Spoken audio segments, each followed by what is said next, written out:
खुदा यीशु के जिंदा और जलाली और वफादार और कुदरत वाले नाम में आप सबको सलाम कहता हूँ।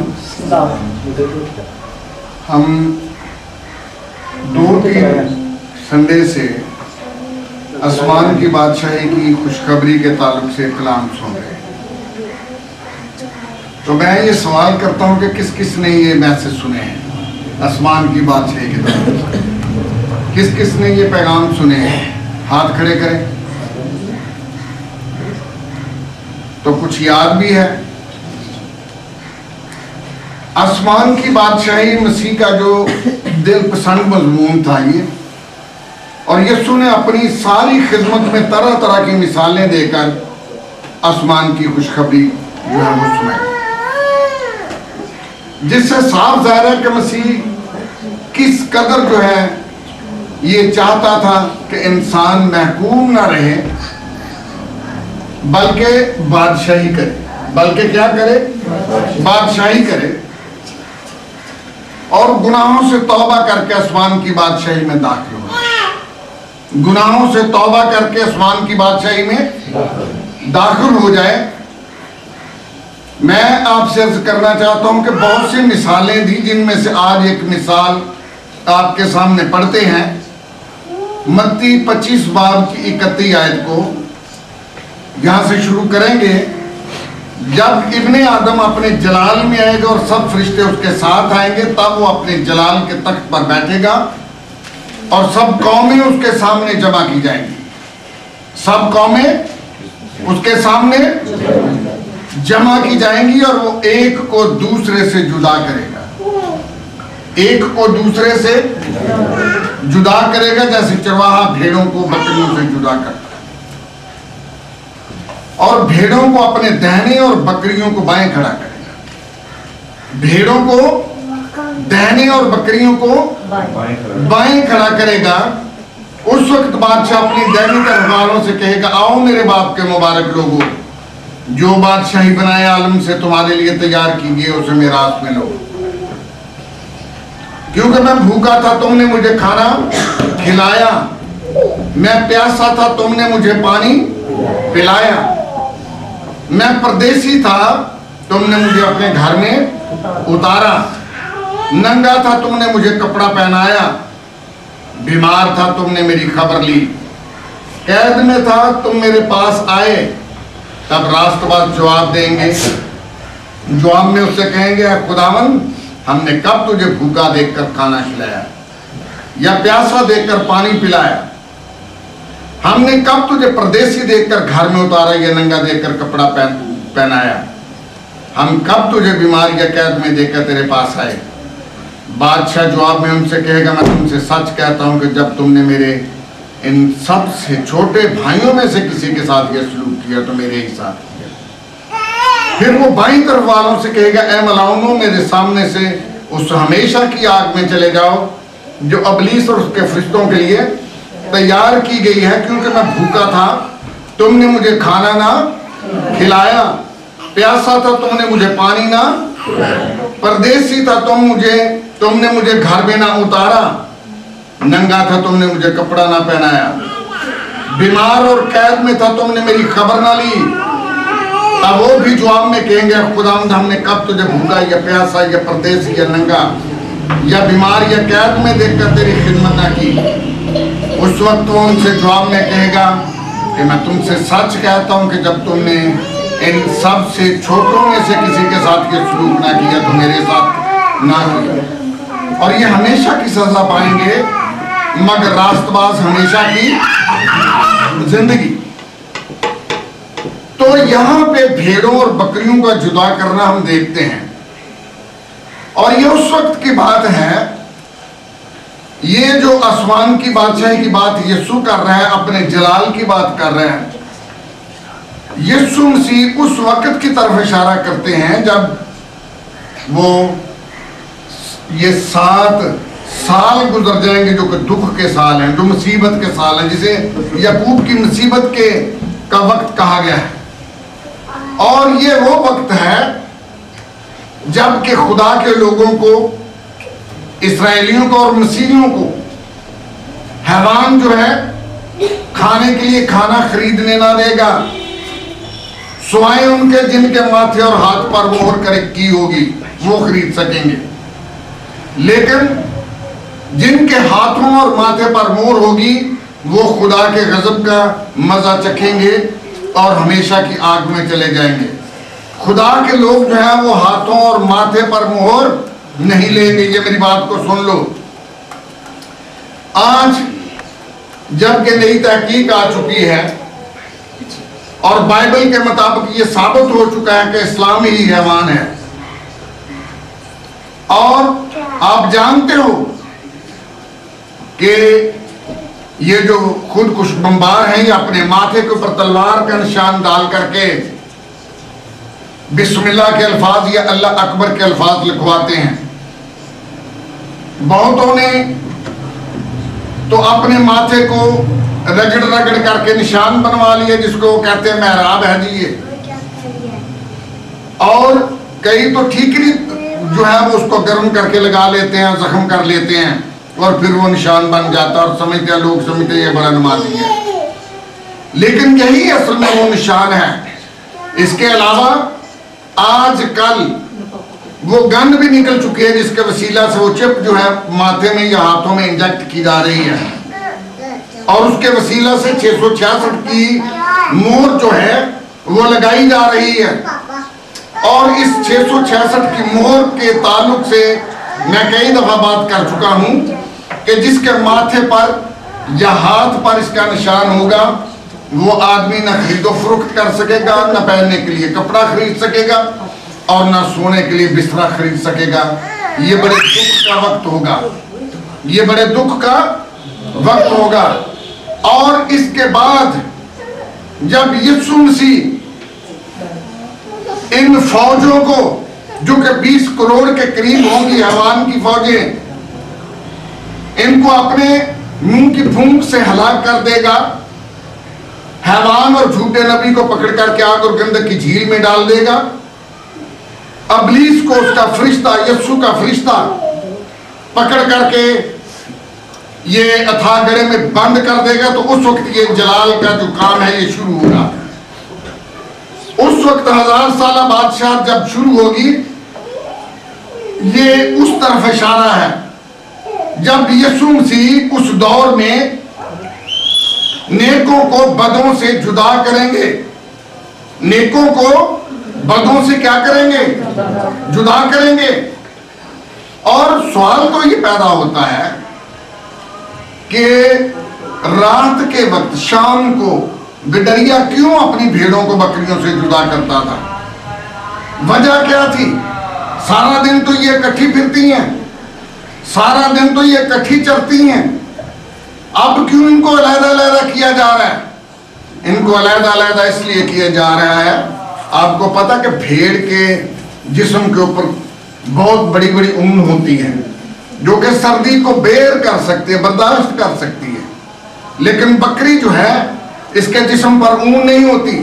लिहाजा चरवाहा क्या करता था, गार में सबसे पहले बकरियों को धकेलता था कि अगर भेड़ें बाहर भी रह जाएं तो वो सर्दी से नहीं मरेंगी, वो सर्दी से नहीं मरेंगी।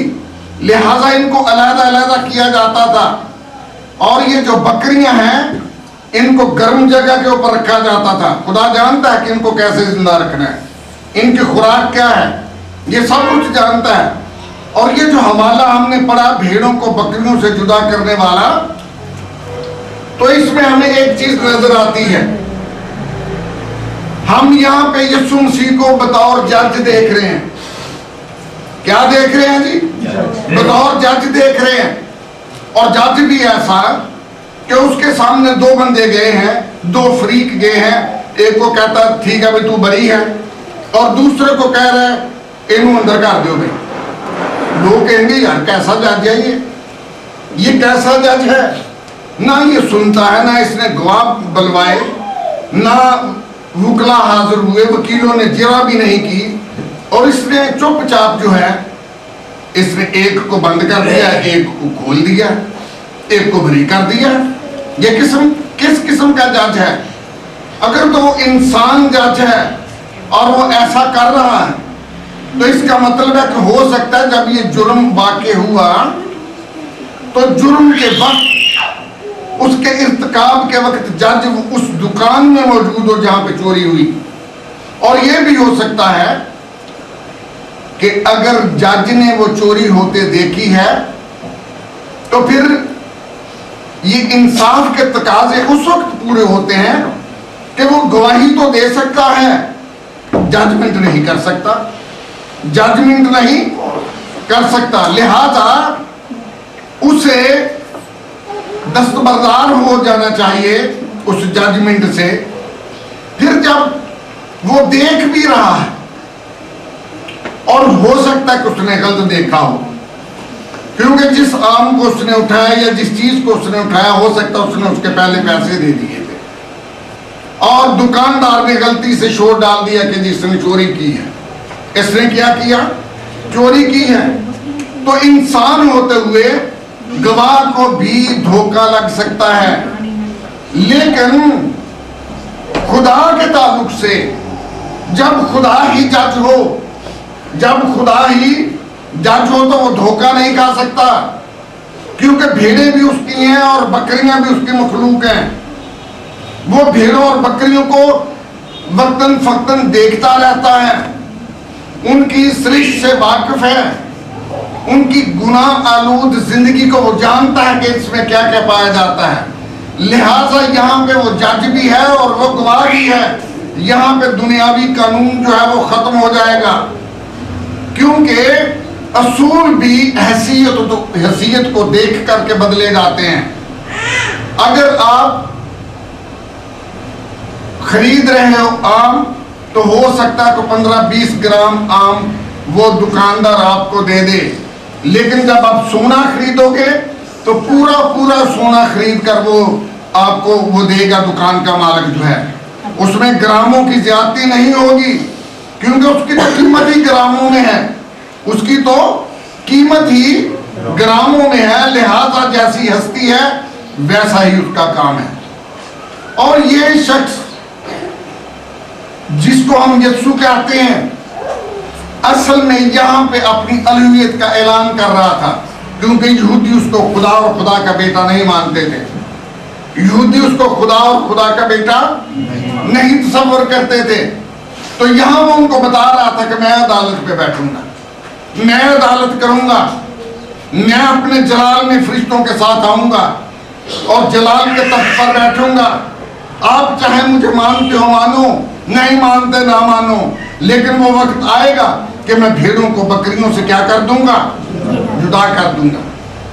जो आग और गंधक की झील के लिए हैं वो आग और गंधक की झील में चले जाएंगे, और जो मेरे जलाल में शामिल होने वाले हैं उनको मैं अपने जलाल में शामिल कर दूंगा। रात को मैंने अपने 2 चेलों से, शागिर्दों से यही मौजू के ऊपर बात की, और उन्होंने वही बातें, वही जो कि पुराने पादरियों की बातें थी जिनमें कुछ भी मसा की बात ना थी, वही मुझे सुना दी। और जब मैंने उनको ये बात बताई तो फिर वो हैरान हो गए कि हाँ ये सब कुछ इसी तरह से है, ये सब कुछ इसी तरह से है। तो मेरे बेटे और बेटियों, भाइयों और बहनों, बच्चों और बुजुर्गों, मैं आपसे अर्ज कर देना चाहता हूं, जो आग और गंधक की झील में जाने वाले हैं उन्होंने क्या किया, उनको कहा गया कि मैं भूखा था, तुमने मुझे खाना ना खिलाया, मैं प्यासा था, तुमने मुझे पानी ना पिलाया। ये उस दौर की बात मैं कर रहा हूं जब गजब का दौर होगा और इस्राएली और मसीही मारे मारे फिरेंगे, और उनको पानी पिलाना भी जुर्म होगा, उनको पानी पिलाना भी। मैं आम जिंदगी में उस वक्त से पहले की बात नहीं कर रहा हूं। इसका ये मतलब नहीं है कि आम जिंदगी में आप पानी पिलाना लोगों को छोड़ दें, उस वेले पिला लांगे जाके जो गजब का दौर आएगा, ये बात नहीं है। बाइबल में तो लिखा है, अगर कोई तुमको मेरे खादम जानते हुए एक ठंडा प्याला जो पानी का है वो पिलाएगा, वो उसका अजर जरूर पाएगा, वो उसका अजर जरूर पाएगा। यहां पे इन्होंने यीशु मसीह के ताल्लुक से वो परदेसी था और इन्होंने उसे घर में नहीं उतारा। वो नंगा था, इन्होंने उसे कपड़ा नहीं दिया। वो बीमार था और इन्होंने उसकी खबर ना ली। वो कैद में था और उसकी अहवाल पुरसी के लिए नहीं गए। और थियोलॉजी दोनों की देख लो एक है, थियोलॉजी दोनों की एक है। ये जो बदकार है ये भी उसे खुदावंद ही कह रहे हैं। ईमानदारों को तो उसे खुदावंद कहना चाहिए ना, लेकिन ये बदकार भी कह रहे हैं खुदावंद तू कब हमारे पास आया, हमने कब तुझे भूखा प्यासा नंगा देखो और हमने तेरे साथ ये सलूक ना किया। थियोलॉजी दोनों की एक है। जिन्होंने मिशनों को खुदा बनाया हुआ वो भी उसको खुदावंद कहते हैं, और जो खुदा के लोग हैं जो कि खुदा को खुदा समझते हैं वो भी उसे खुदावंद कह रहे हैं। ऐ खुदावंद तू कब हमारे पास आया और हमने तेरे साथ ये सलूक ना किया। और उसने कहा जब तुम ये मेरे इन छोटे भाइयों से ये सलूक करते थे तो मेरे साथ तुमने ये सलूक किया। ईमानदारों को उसका ये जवाब था, ईमानदारों को उसका ये जवाब था। और बेईमानों को उसने कहा कि जब तुमने इन सबसे छोटों में से किसी के साथ ये सलूक ना किया तो मेरे साथ ना किया। मेरी बात की समझ आ रही है? आसमान की बादशाही में तो सारे जाना चाहते हैं कि आसमान की बादशाही में जाएं, लेकिन क्या हम ऐसे काम कर रहे हैं? हम तो बिल्डिंगें बनाने के चक्कर में पड़े हुए हैं ना। हमें क्या, अगर कोई हमारे पड़ोस में कोई मर गया है, कट गया है, कोई नंगा है, भूखा है, हमें क्या किसी से कहीं? क्या हम खबर लेने के लिए किसी के जाते हैं, किसी की मदद करते हैं? अगर नहीं करते तो आज अपनी जिंदगी को देखो कि कौन सी डगर पर चल रहे हो। ये सब कुछ, ये जो ईंटों की इमारतें हैं ये यहीं पे रह जानी है। तुम्हारी चिदराहट यहीं पे मर जाएगी, तुम्हारे साथ ही मर जाएगी। ये तुम साथ नहीं लेकर के जा सकोगे। साथ अगर लेकर के जाना है तो यीशु के साथ जो सलूक करते हो अपनी जिंदगी में वो तुम्हारे साथ जाएगा। और उसने जबकि तुम बेईमानों की साफ में शामिल थे, मैं और आप और हमारा इख्तियार जो था वो अबलीस ने हमसे छीन लिया था। अबलीस ने हमसे छीन लिया था तो यीशु मसीह उसको गिरा करके सलीब पर चढ़ा ताकि हमारे इख्तियार को वापस करे, ताकि अबलीस से वो इख्तियार छीन करके दोबारा हमें अता करे। क्या करे? वापस हमें दे। ज़बूर 8 की जरा 6 आयत को पढ़ें।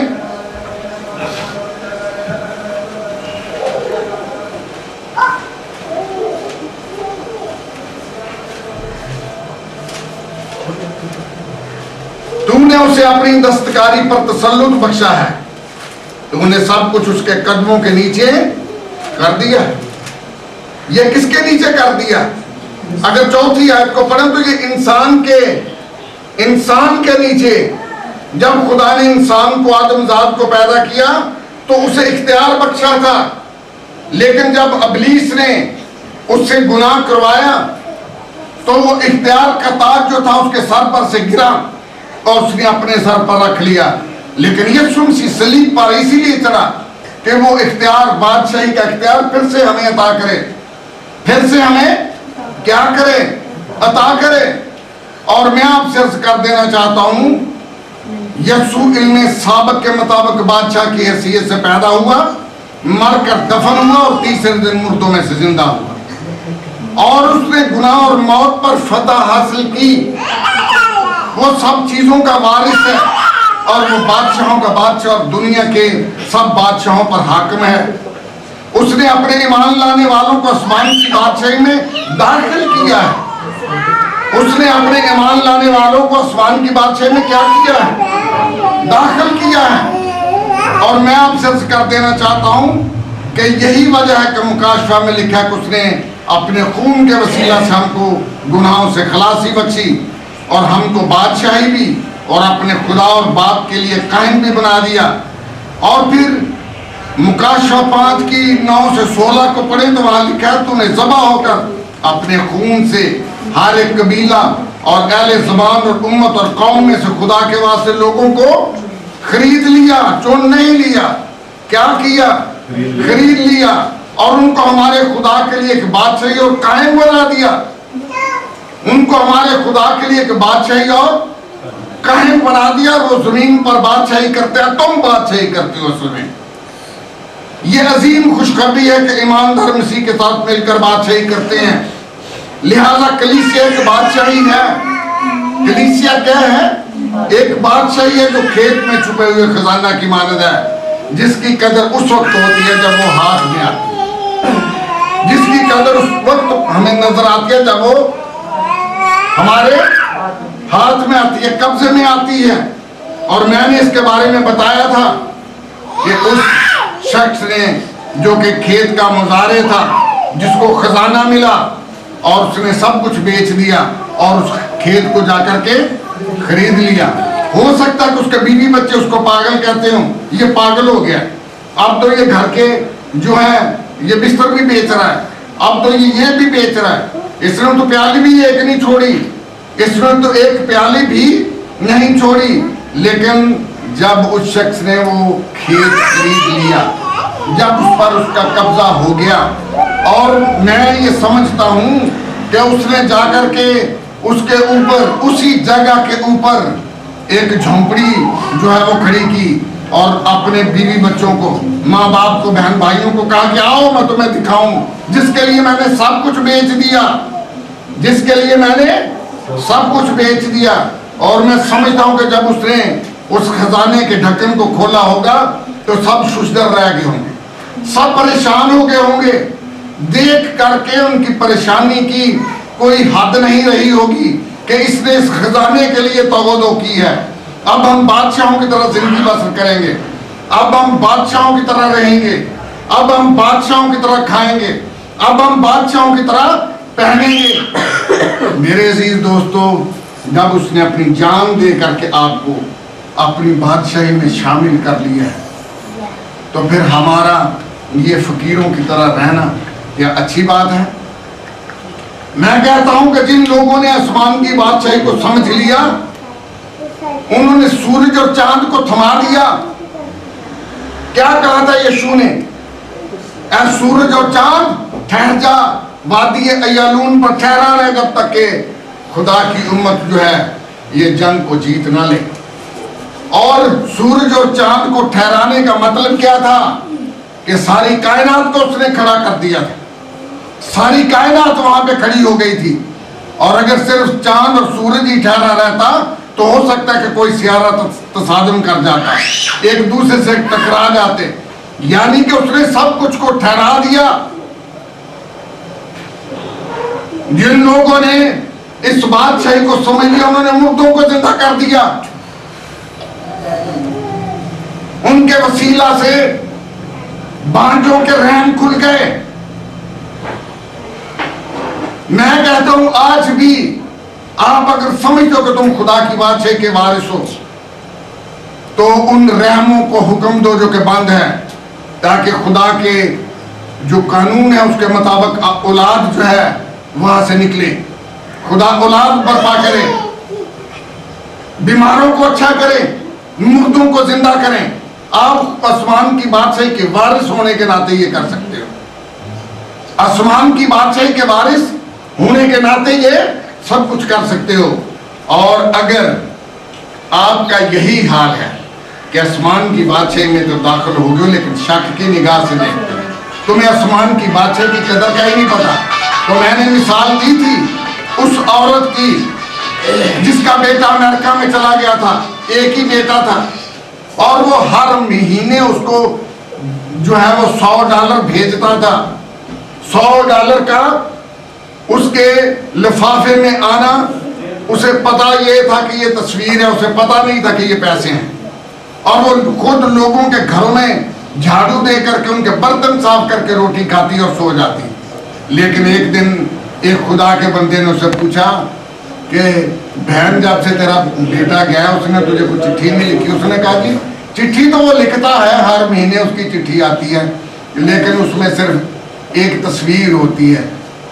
उसने कहा वो तस्वीर मुझे दिखाओ, और जब उसने वो तस्वीर देखी तो वो तस्वीर डॉलर थे, और उसका बॉक्स जो है वो डॉलरों से भरा हुआ था, और वो नहीं जानती थी कि ये मालो दौलत है।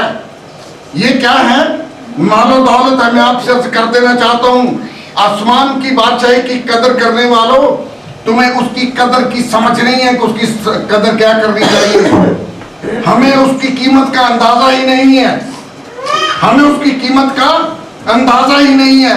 यही वजह कि हम दुनियावी दौलत की खातिर लड़ते मरते और जनाब अली झगड़ते हैं। यही वजह कि हम दुनियावी दौलत की तरफ फिरते हैं और खुदा के कानून और उसके बादशाही के असूल जो है वो अडॉप्ट नहीं करते। तो आए आज अपने आप को उसके हुजूर में उंडेल दे पाने की मानत। और तुम अगर अपने आप को समझो कि तुम खुदा की बादशाही के वारिस हो, तुम खुदा की बादशाही में शामिल हो चुके हो, तो आओ यीशु के साथ मिलकर के काम करो। यीशु के साथ मिलकर के क्या करो? काम करो। उठे अपने पांव के ऊपर।